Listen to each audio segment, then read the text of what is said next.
Hi guys, welcome back. It's Lisa. If you are new to the channel, welcome. Today I've got another super simple glam DIY for us.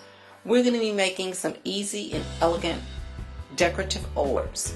And so what you're going to need, you will need some of this floral diamond wrap. This is from Efavormart. Efavormart is an online retailer of event decor, event lighting, event supplies, and so much more. I will have Efavormart's information along with my custom affiliate links in the description box below for you guys to check them out. Now this diamond wrap is in silver, so I will be spray painting it gold. So you will need some gold spray paint. I picked this up at Lowe's. You're also going to need from Dollar Tree, you'll need 2 packs of these mini glass bowls.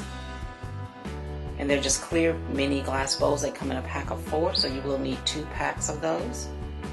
I'm going to be using both hot glue and tacky glue on this project, but if you like to make any of the components permanent, please use something like E6000 or an epoxy bond, and that will help to make it permanent.